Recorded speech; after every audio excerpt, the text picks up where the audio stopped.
Hey, guys, how we doing? Good morning, everybody.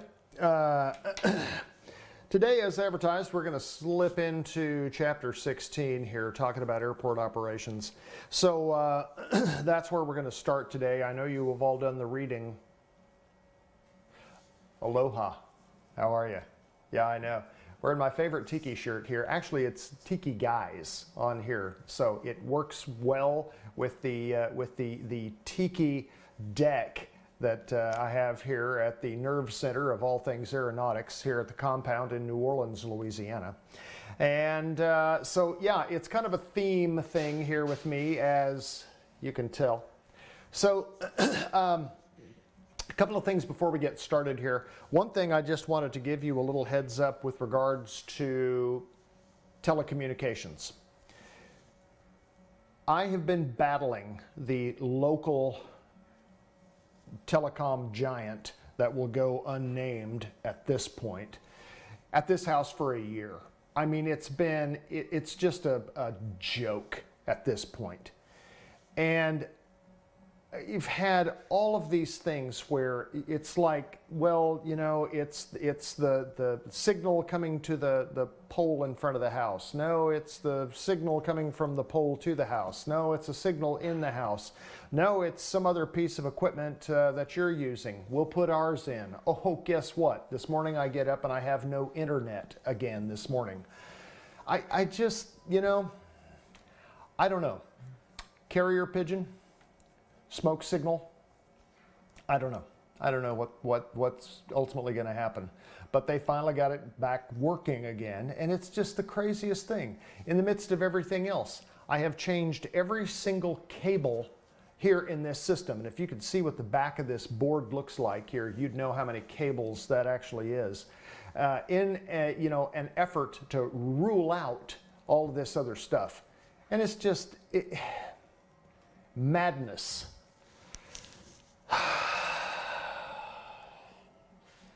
It is just coffee, by the way. Anyway, guys, there it is. So with that, let's get to it, shall we? Forgot to start my timer before I started my rant. So, guys, what we're looking at here is we're looking at airport operations. Airport operations, as you know, is that most flights do begin and end at an airport. I say most, not all.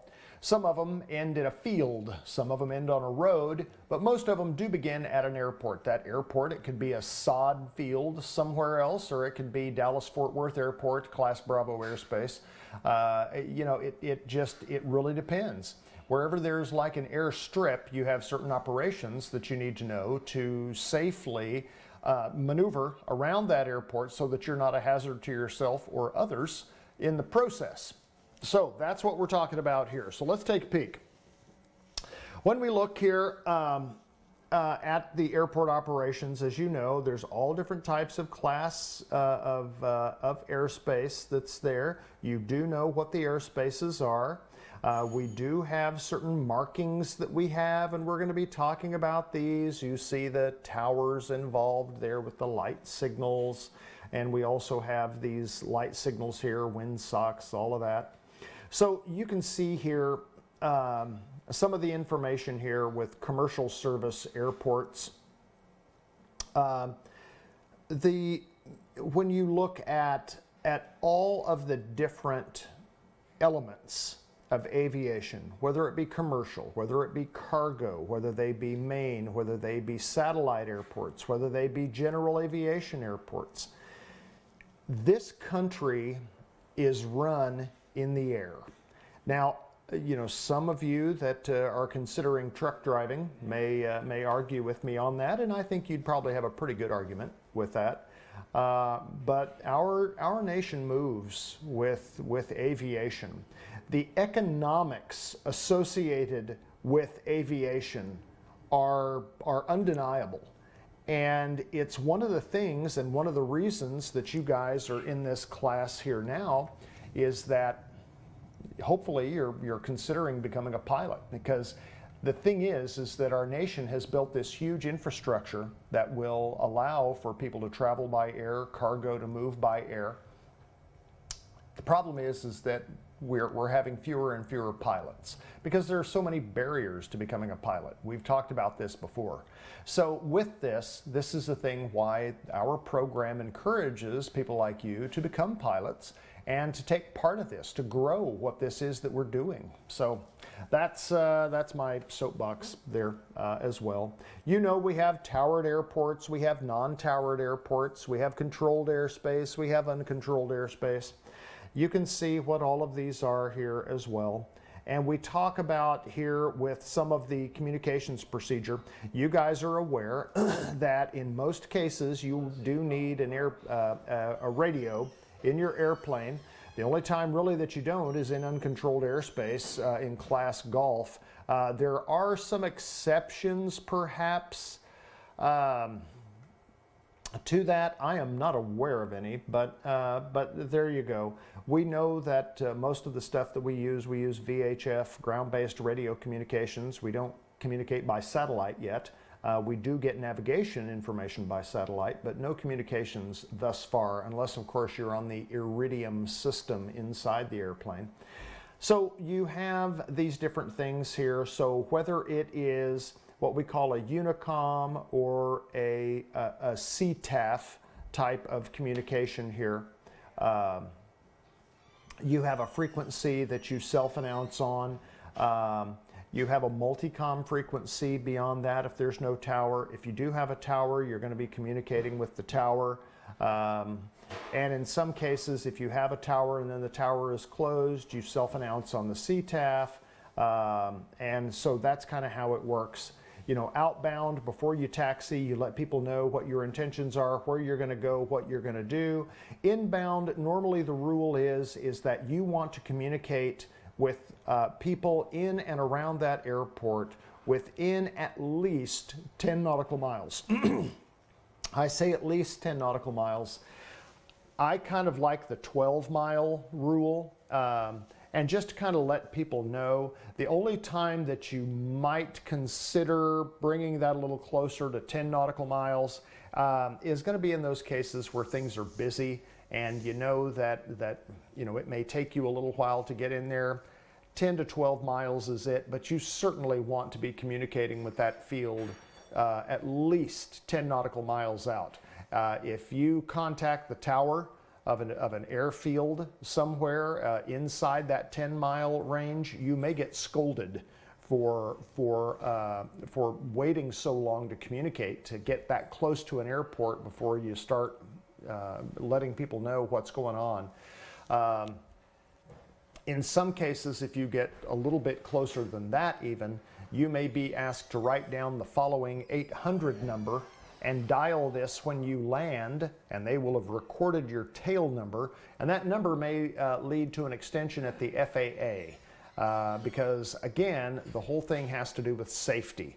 You are going to be more safe, and everyone around you will be more safe if they know you're there, and if you know who else is there. Now, there may be some problems with communications that the communications are so busy you can't get a word in edgeways. In that case, you may consider staying outside that 10 nautical mile veil before you enter that so that you have communications before you do. We are having work done here in the house here this morning here at the Nerve Center of Aeronautics, and so it may well be that you're going to hear the dogs bark at some point. I can't control that like I can control anything else. So that's kind of what it is. We'll talk about traffic patterns. We'll talk about all of these things here in just a little bit. Airport data. A lot of times you're going to find airport data on aeronautical charts. There's a thing that's the chart supplement, which is what we used to call the AFD, the Airport Facility Directory. NOTAMs, notices to airmen, is what that means. And weather information or operational information that you get from ATIS, the Automated Terminal Information Service. And that's one of the things where not only you get weather, but you also get operational information on the radio that you need. Normally, you'll need that information before you contact approach or tower. They want you to have that information. Aeronautical charts, it talks about this. Chart supplements gives you all of this information. It's updated every 56 days. So that's kind of how it works. What we're going to look at here now is we're going to look at a traffic pattern. A traffic pattern, normally a traffic pattern, and guys, these are going to be things that you're going to want to draw. You're going to want to write this information down as I talk about it, because this is going to be one of the things that you're going to be responsible for, is to understand traffic patterns, altitudes, what the legs are called, how you enter a particular traffic pattern. So this is something you're going to be responsible for. So when we look here, normal traffic is to the left. Normal traffic pattern are turns to the left.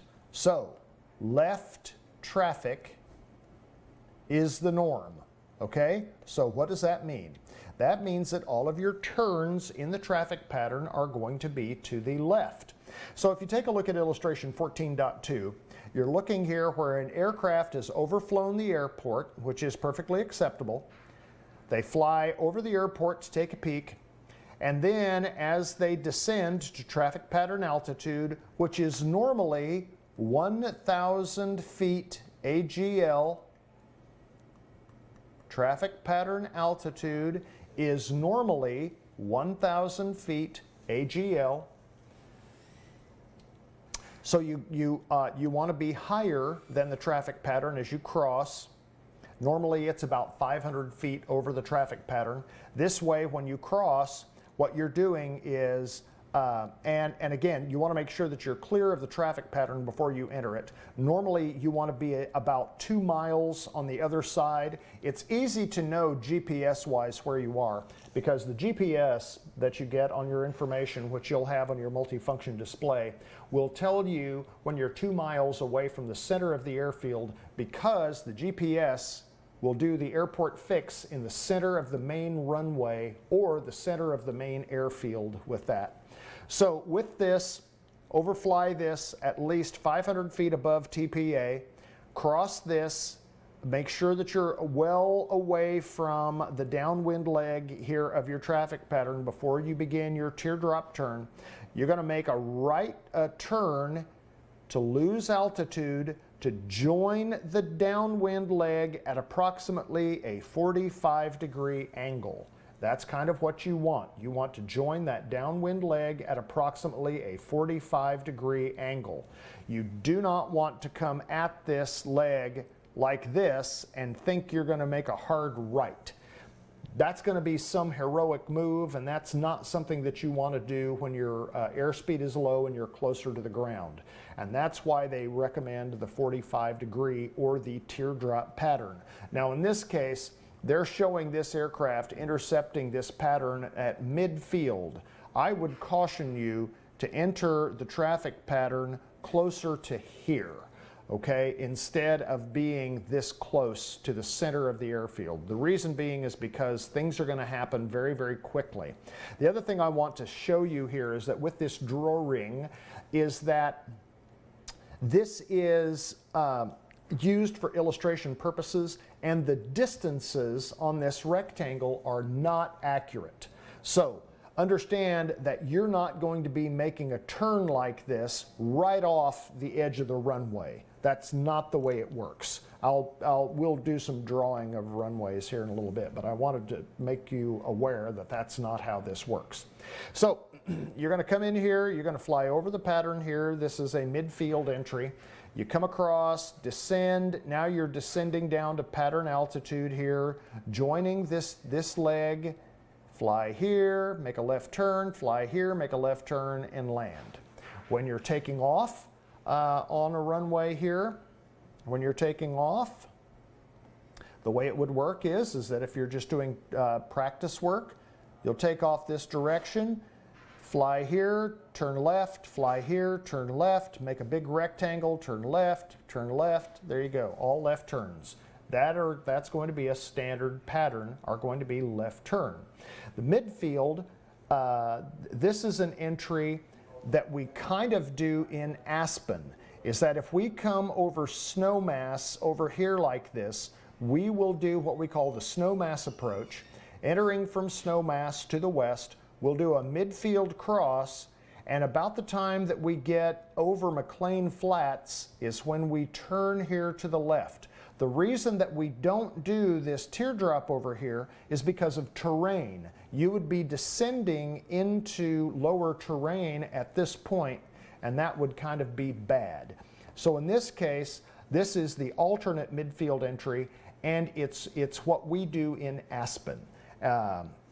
So we cross the field here, slightly above here. We try to be at pattern altitude as we're coming down the hill here, somewhere just kind of over the runway, and the tower will clear you for left traffic to come in here and land runway 15, as opposed to runway 33, winds permitting. If the winds are coming out here of the north-northwest, we may have a right turnout to make right traffic to land on 33. We say left traffic because we make left turns. We say right traffic because we're making right turns. So that's kind of how it works. Good so far. So now on this, let's talk about what these legs are called. So on the outbound, let's say that we're taking off, and I'll use 14.3 as an example. Here we go. We start taking off down this runway, whatever this runway is going to be. We'll I don't know.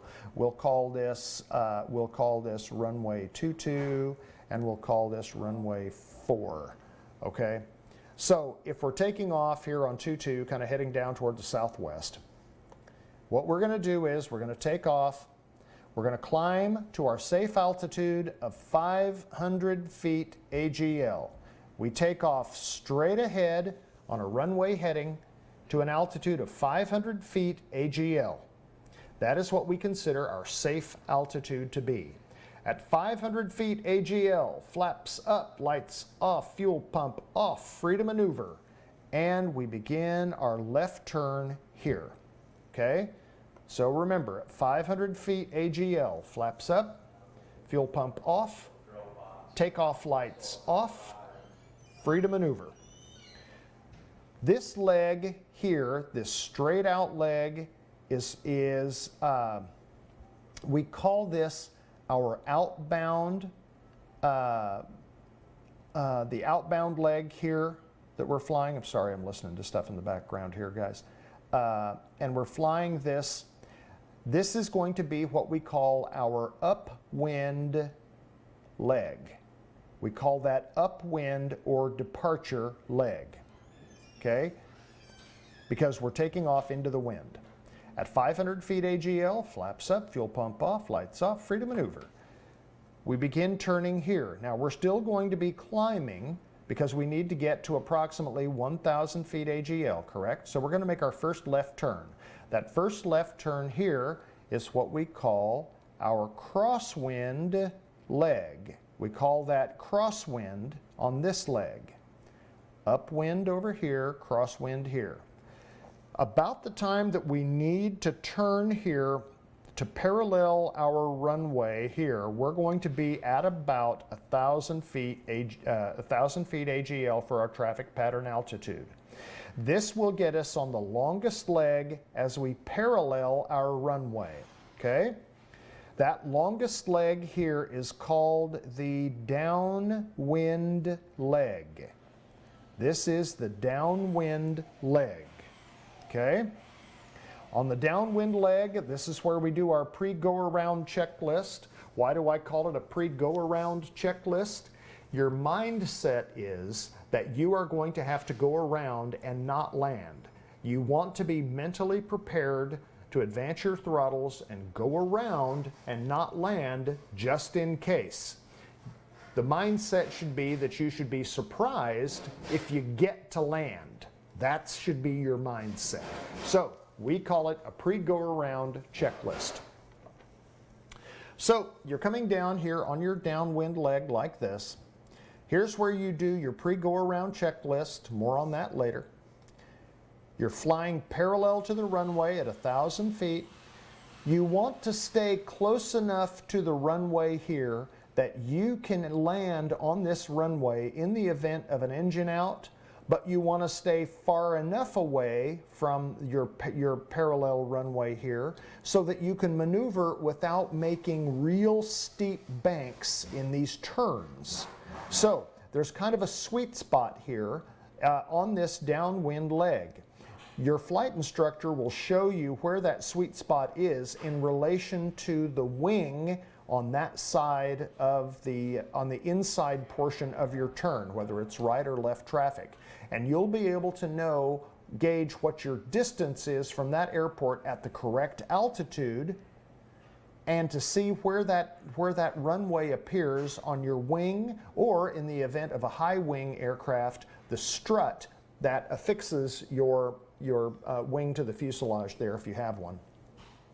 So you're making sure that you've done your pre-go around checklist here, making sure that you're the right direction here, checking out the runway, making sure that there are no problems, talking to the tower as necessary.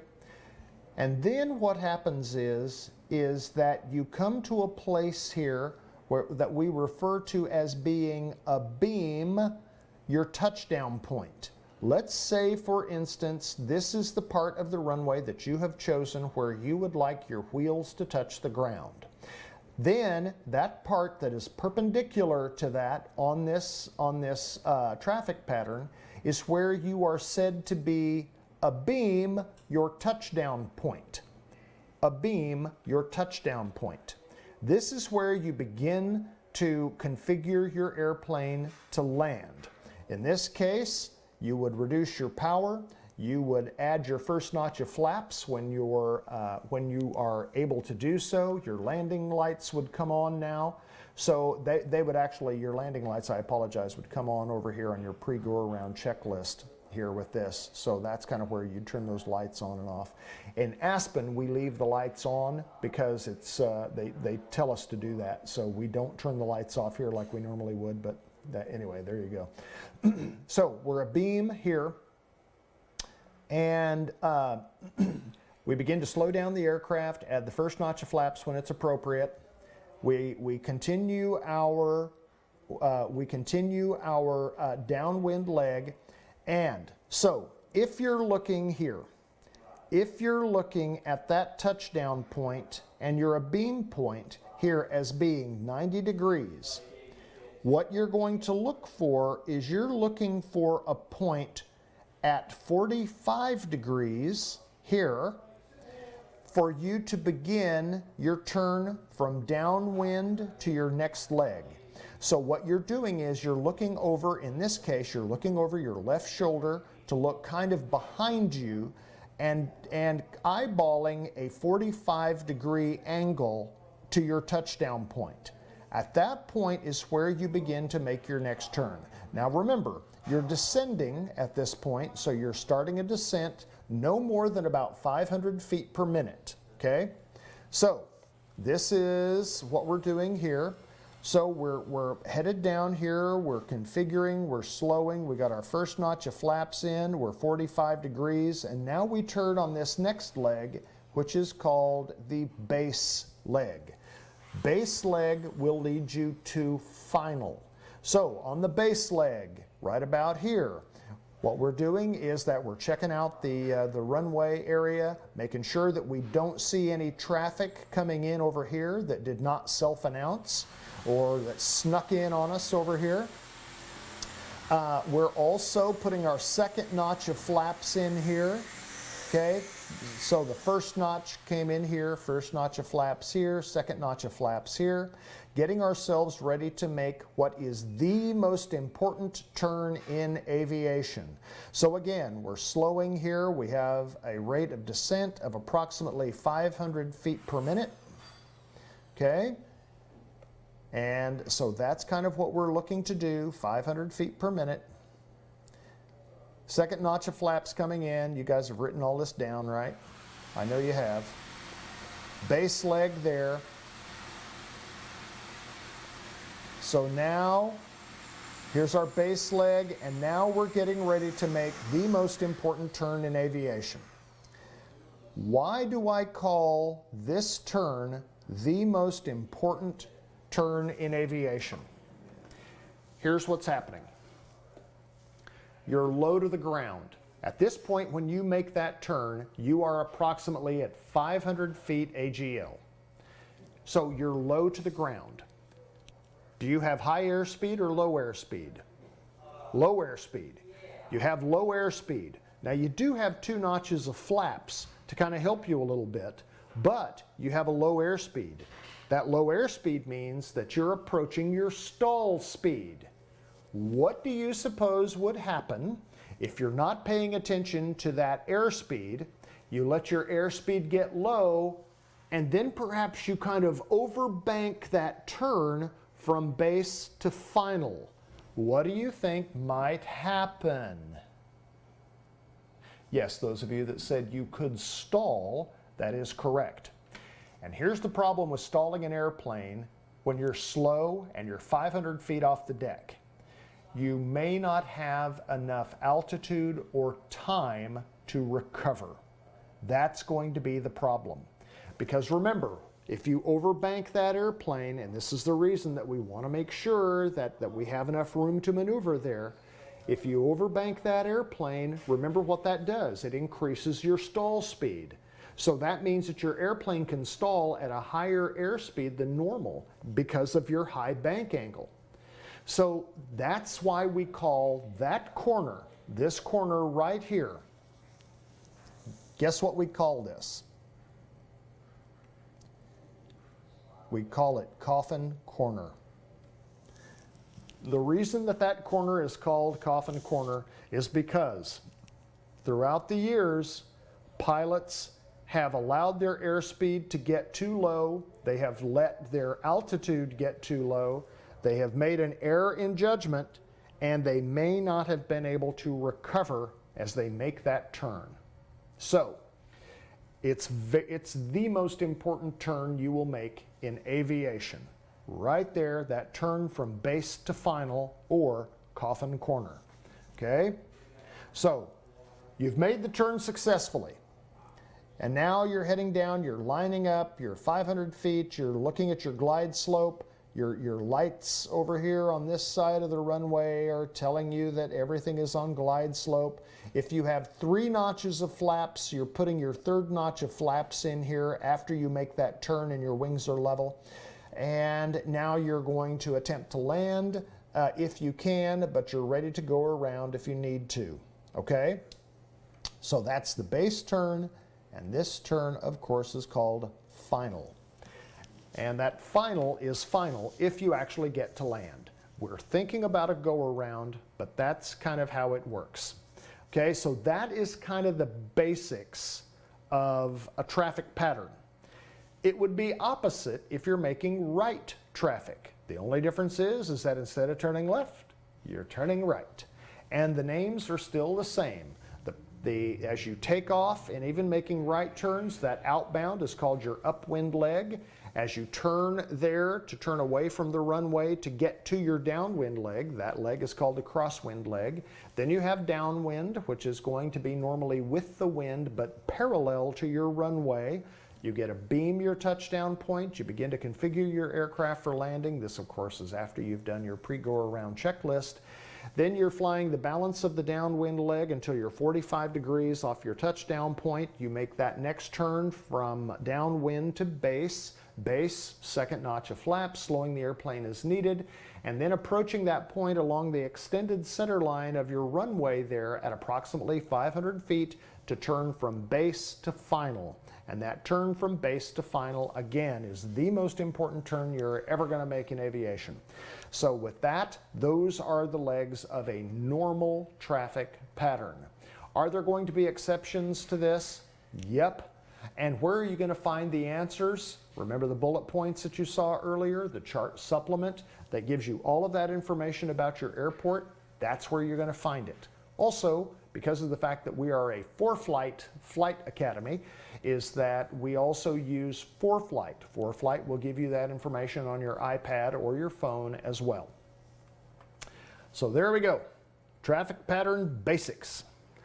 This illustration that you see on 14.4 is what it looks like with a chart supplement. That chart supplement, which is this is going to be something else that we're going to be responsible for on this chapter, will give us information about the airport. It gives us information about the airport, the runways, the lengths of the runways, the widths of the runways, the conditions of the runways.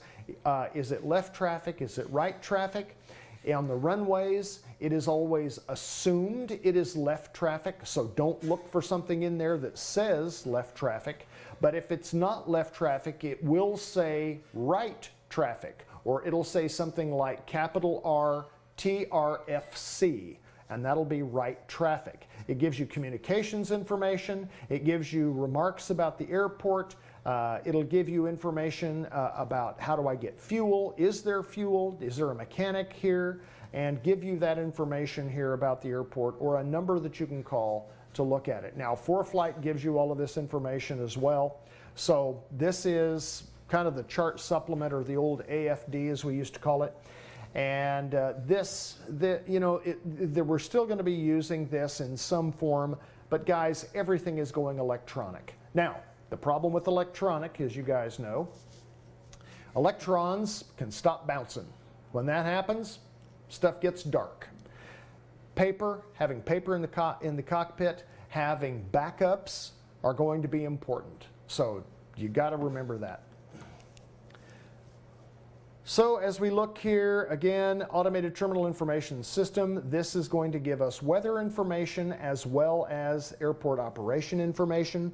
Normally this is updated once an hour. Every time that it is updated, it changes from what that information is called. Let's say, for instance, that at 5 minutes until 8 o'clock, they record the ATIS Alpha. Well, at 5 minutes until 9 o'clock, they may have information Bravo. If they have some kind of weather change that has been significant enough to do this before the next hour, they'll jump in, and that next one could be Charlie, and then Delta, and then on down the line. Now, when you get that information, you record the information, which again gives you the same type of things that we have talked about with regard to METARs. Remember the order? Remember why I was just such a zealot for you to remember the order of things? You're going to get your airport information, you're going to get your wind information, your visibility information, you're going to get your altimeter setting. In addition to that, you're going to get your temperature and dew point so that you understand the spread there.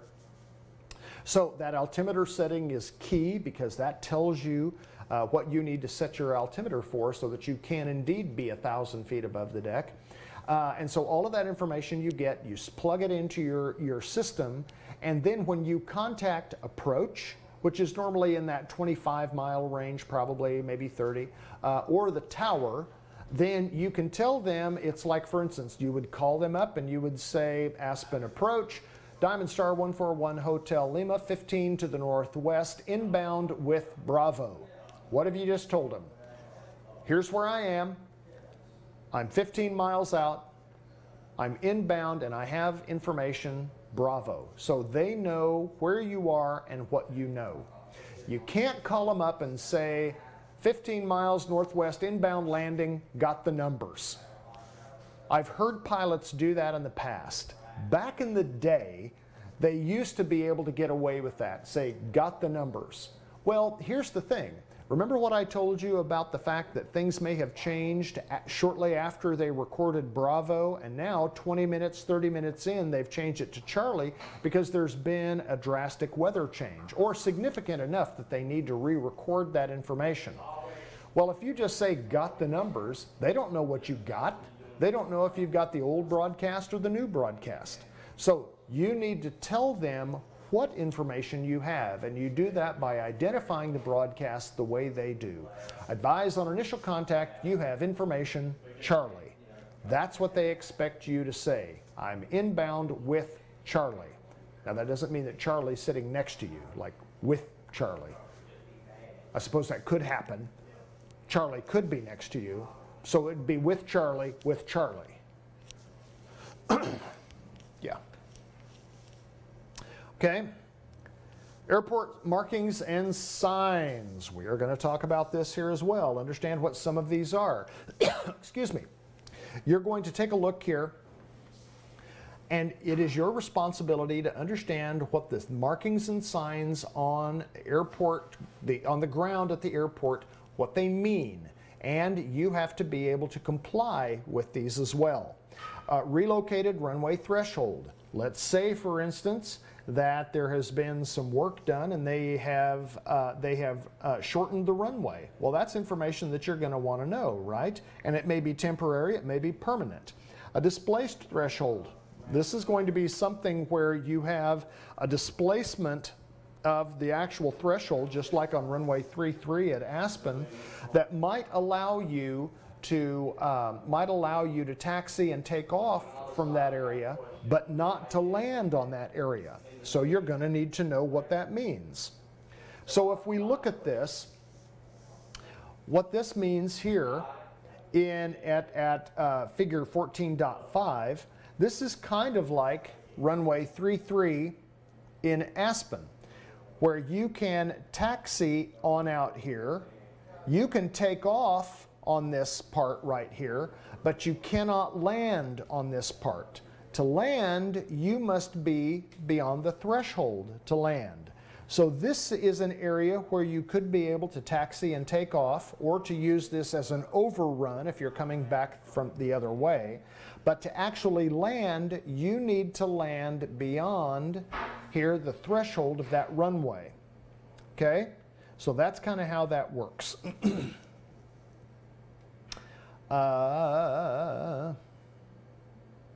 Yeah, like for instance here in Joplin, Missouri,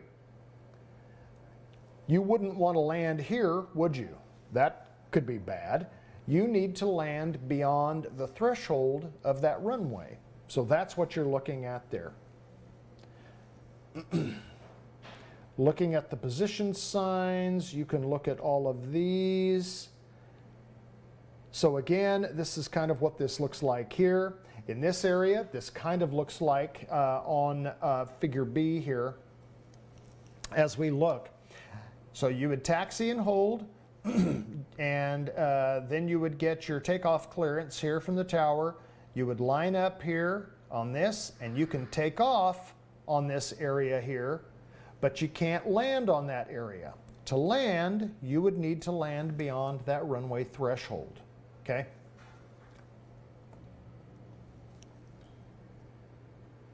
What is this? Well, if you don't know what that is, turn around, take a look at the yellow tape that's on the floor in front of the FMX. That is a hold short line. The hold short line works like this. You've got two solid yellow bars and then two rows of dashed yellow bars. Now, it's funny because the colors are inverted here on this just for clarity. Okay, so it shows on the sign that they're black bars on a yellow background, but on the runway itself, they're going to be yellow. So the solid lines, this is where you stop. You will always stop your aircraft in its entirety on the solid side of those lines. Okay?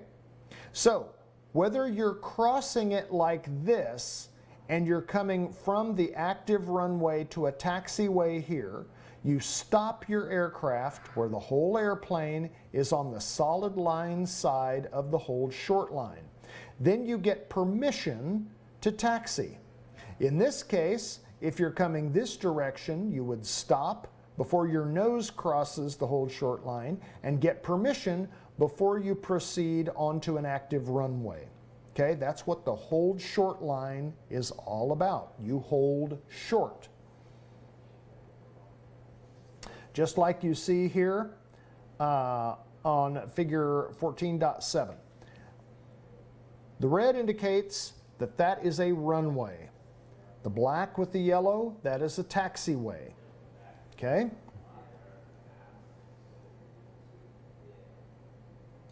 When you're looking at a sign like this from your perspective as the pilot, what this is telling you is that runway 18 is going to be at that direction, runway 36 is going to be this way. So that's what that is, that's what that's kind of telling you here. So if you're looking in this proximity right here and you're seeing this sign from the pilot's perspective, and you're on taxiway Alpha, and if you turn to the left, it's going to take you to runway 18. Runway 18 points what direction? South. Okay, so runway 18 is going to point south.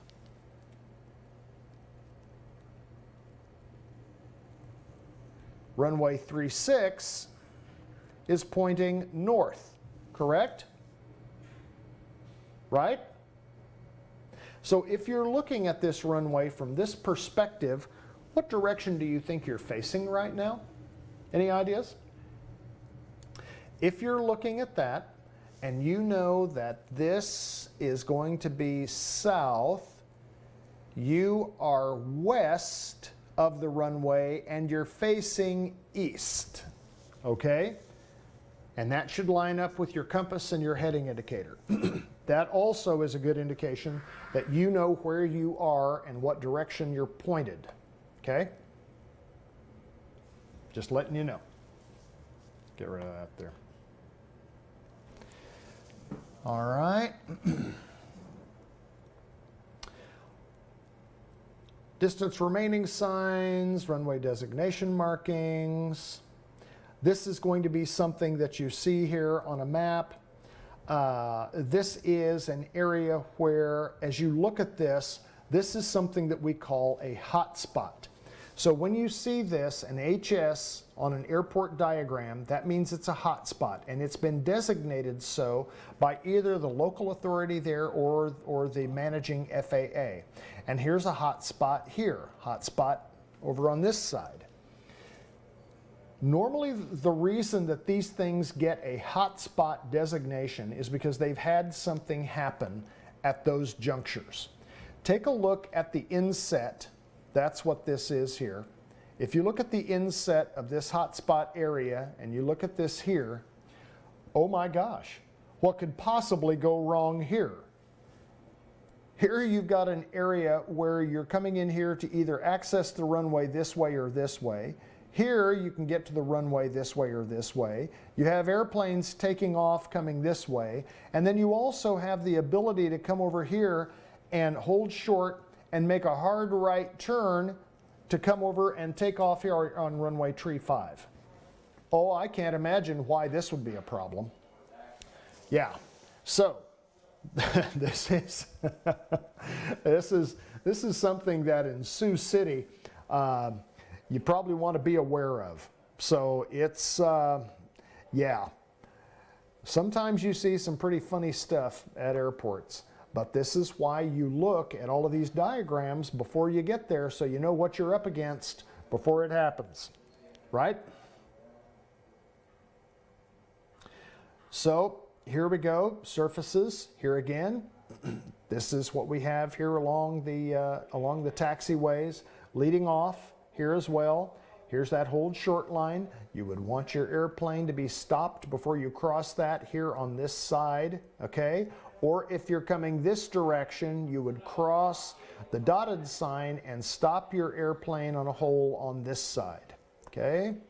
Runway distance remaining markers, this is telling you that you have, from this point, you have 2,000 feet of runway remaining, okay? Then here, what do we got? Yep, this is the taxiway leading you off there in that direction. The broken bars are going to appear on the runway side. The solid bars are going to be over here on the taxiway side. So you know on the solid side of this is going to be taxiway over here. Land and hold short operations, or we call them LASO. LASO is kind of a little different. There are going to be runways that have, airports I should say, that have crossing runways. And on those crossing runways, you have a certain amount of distance that you can land your airplane on one runway before it crosses another runway. And in those cases, those airports may have in effect something called land and hold short operations, meaning that instead of you being able to use the entire length of a runway to land, you can only use, let's say, half of it. Well, you have to know what half of that is. If it's a 5,000-foot runway, but the lasso operations are going to limit you to 2,500 feet, you need to know that you can bring that airplane in, land it, and stop it before you cross that intersecting runway.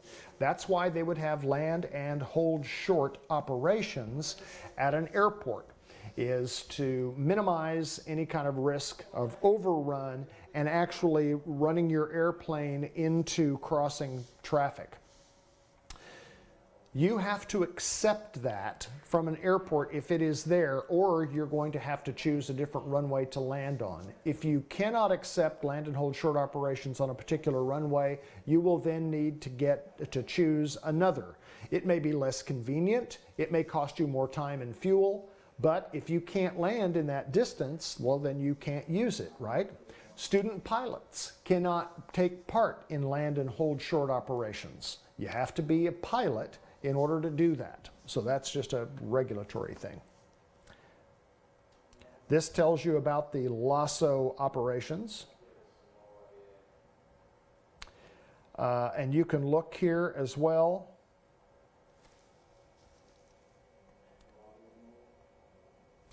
Lasso operations are not for student pilot operations.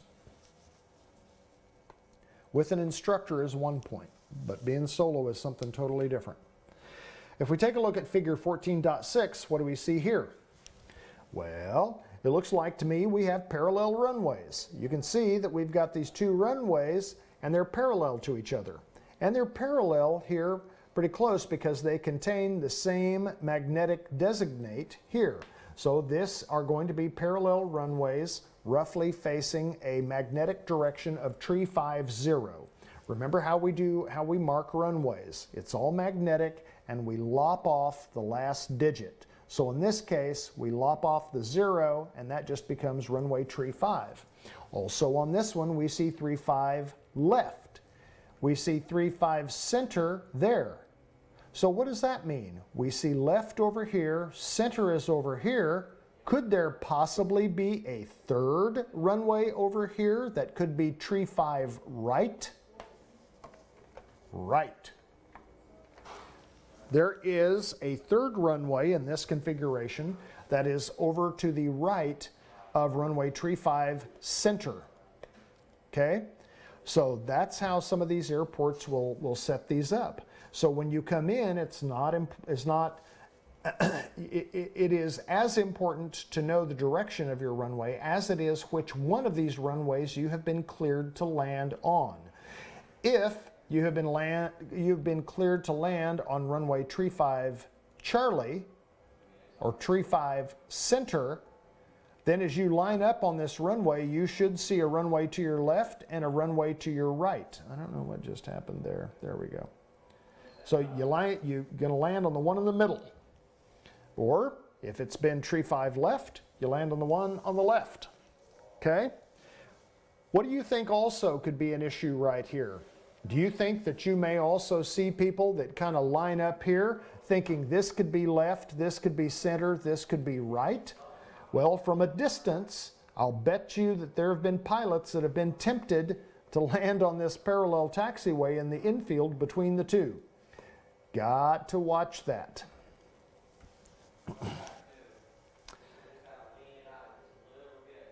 Okay, runway here for lasso, taxiway markings and signs. I'll get rid of that. Excuse me. More directional signs here that you have. You're on Delta here when you see this, and you're getting ready to either to cross Bravo or make a left or right on Bravo, which is another taxiway.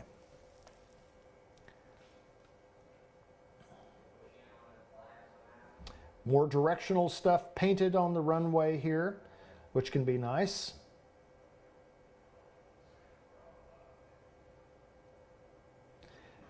So you kind of see how things can get a little confusing right here. This is one of the reasons why you always want to know what that airport is going to look like well before you get there.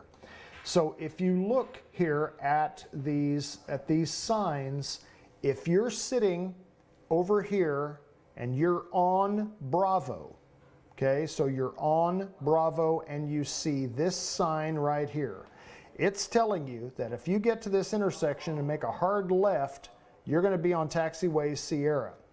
If you come up and then slightly off to the left, you're going to be on taxi Foxtrot. If you make a hard right turn here, you're going to be on taxiway Sierra. And if you make a really hard right, coming back around here, it looks like about 135 degrees from that point, you'll be back on Fox. So or Foxtrot, I abbreviated that. So this is where an intersection like this can get confusing if you don't know what that means, right? So there's that. I'm looking here at my mic levels here because I noticed that I have a battery starting to go here on this.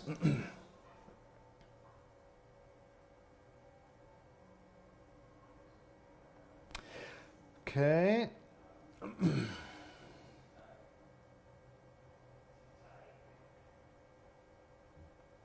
FBO, what does that stand for? Fixed Base Operator. Our fixed base operator in Aspen is Atlantic Aviation. Atlantic Aviation in Aspen is a tremendous good friend to our program there. Fred Mosier there at Atlantic he's been one of our champions from the very beginning. And the things that he has allowed us to do there at the airport, guys, we will be forever in his debt. So he and his entire team there at Atlantic, we salute you. So this is the FBO. This tells you here when you get to this airport where you're going to find services. My prayer is that those services that you find are going to be like the services we get in Aspen at Atlantic Aviation. But you'd be hard-pressed to find them. Here again, lots of different taxi routes that you're going to see here. So you're going to need to kind of figure out which way you're going to go to get to kind of which runway area on these taxiways. ILS critical boundary. What that means is that when you take the instrument course, you'll find that there is something called an instrument landing system. With that system, they use a ground-based radio navigation beacon to help guide aircraft into the proper position for landing. In some cases, if you encroach on this area here, what you could be doing is interfering with that signal, and the inbound aircraft may not be able to pick it up clearly, if at all. So what they do is they keep you out of certain areas there if they have an inbound aircraft coming in here to land. And here's how this works. So let's say, for instance, here comes an airplane that's coming in to land using that system. Well, if they allowed you to go past this and to park your airplane right there, it may interrupt the signal from that beacon. So this is why they might hold you here at this ladder looking thing, which is that this ILS boundary here. We call it the ILS critical boundary area, and you'll see that in big white letters on a red background. And that's where they may hold you to allow this aircraft to come in here and land without you messing up the signal. That's what that is over there. Now, at some point, that may go away because some of the services that we're getting at the airport now are being replaced by GPS stuff. But for now, that's what it'll look like. This is what that ladder looks like, and this tells you why that you're right there at that boundary of an ILS critical zone there as well. Okay. Holding position markings on a taxiway. This is why you do it. is so that you're out far enough away that the wingtips of this aircraft are not going to be an issue as it transits one way or another, either in front of your aircraft or across the path. That's why we do it. Closing a runway, some of them can be closed temporarily if there's been an incident on the field, if there's been damage on the field, if something has happened there. They may go out and they may put these big plastic banners out here in the shape of an X. You can see that they have them all laid down here with bags. The ATIS information is going to tell you that the runway is closed. They may also drag out a trailer here that's got a lighted X there at that end of the runway. You do not want to land on those runways that have been closed either temporarily or permanently, because if you do, you could be subject to a violation. It could also be subject to damage to your aircraft, depending upon what the problem there has been. Airport beacons. We have beacons at an airport. In most cases at night, this is what you'll see. You'll see a green flash and a white flash. Okay, that's what you'll see at night. Also, if during the day the visibility at that airport has fallen below the basic VFR weather minimums, they will also turn that airport beacon on. So, knowing what that's going to look like and what that airport beacon can be is pretty reassuring, especially at night when you're trying to find an airport. So keep that in mind there. The white and green, that's for civilian. White and yellow, that's going to be for water. White, yellow, and green for a heliport. And then the military is going to be two quick white with a flashing green. So you'll see white, white, green, white, white, green. Next time that you're on a flight somewhere, it can be commercially, it can be private, and you're flying around at night and you're looking out that window, which I encourage you to do, take a look and just look in the distance at the night and just see if you can spot places where there may be an airfield. See if you can find a place where there's an airport, and then figure out, I wonder what kind it is. White, white, green, white, white, green, military. White, green, white, green, that's civilian. Okay?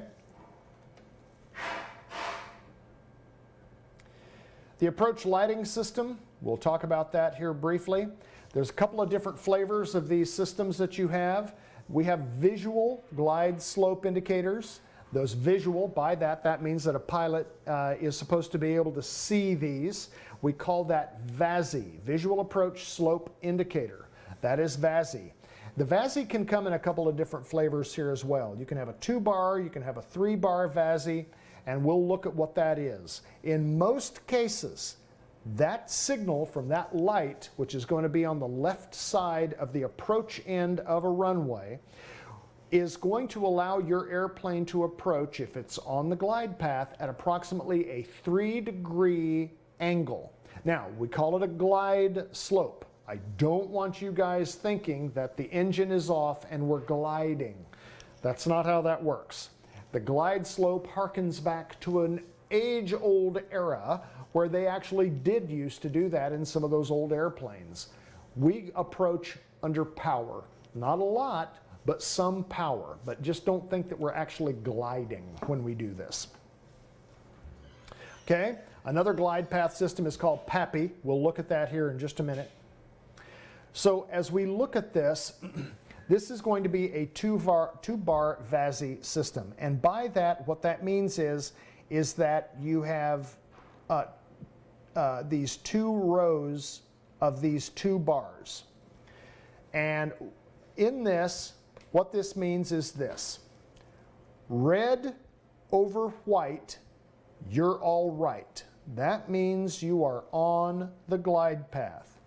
Red over white, you're all right.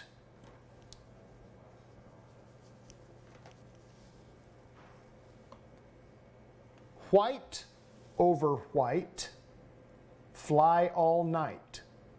That means you are above the glide path. White over white, fly all night. You are above the glide path. The worst one is this one. Red over red, you might be dead. Why? Because you are below the glide path. Why is it important to be on that glide path? All you have to do is look at the approach end of runway 15 in Aspen to see why, understanding what the lights can do to help you to get you on the proper approach angle, I'll call it that, for those airports. They're established there for a reason. It's so that you do not break the principle of DHN, Delta Hotel November. And what that means is don't hit nothing, okay?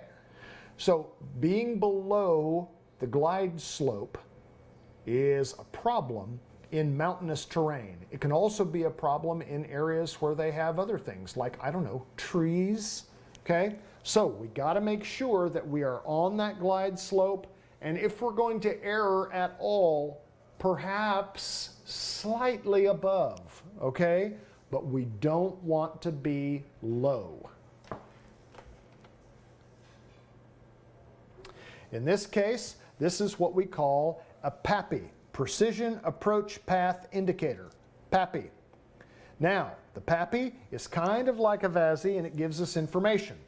The difference is going to be is that you have a horizontal bar of 4 lights. So with that, if you see 4 white lights, 2, 3, 4, that means that you are high. And in that case, it's going to be more than 3.5 degrees compared to that 3-degree angle. In this case now, you can see you have 1 red light. Well, if you've got more white than red, that means that whichever one you have more of, you are slightly that versus the other. In this case, the white, that means that you're slightly high. Because if all white are really high, then 1 being red and 3 white means you are slightly high, okay? Then, to know that you are on the glide path, we're going to split the difference. Half of them are white, half of them are red. You are on the glide path. Well done there, super pilot. Okay, then here in Aspen, if we see this and we see that we have 3 red and 1 white, we know that we are slightly low. Slightly low in Aspen means that there's a fence over there, and that could be tough. So you're slightly low. Fix it by adding power, and if you have enough airspeed, pitch up slightly, okay? Here's the killer right here, that one. If that's the condition that you see approaching Aspen on runway 15, you may land on Highway 82, if you're lucky. Because if you're not so lucky, you can land in that abutment that is just north of Highway 82. This is why we do not want to be low when we're approaching to land a runway 15. In fact, the glide angle for runway 15 is closer to 6.5 degrees. So instead of a nice 3-degree angle like this, we're coming in at almost double that angle. Not quite like landing the space shuttle, but close. All right, guys, we're going to pick it up there next time. And remember, you're going to need to be responsible here for traffic patterns. You're going to need to be responsible for these lights and the signage that's around runways. Okay? So guys, have an awesome day, and I'll see you guys next week. Take care.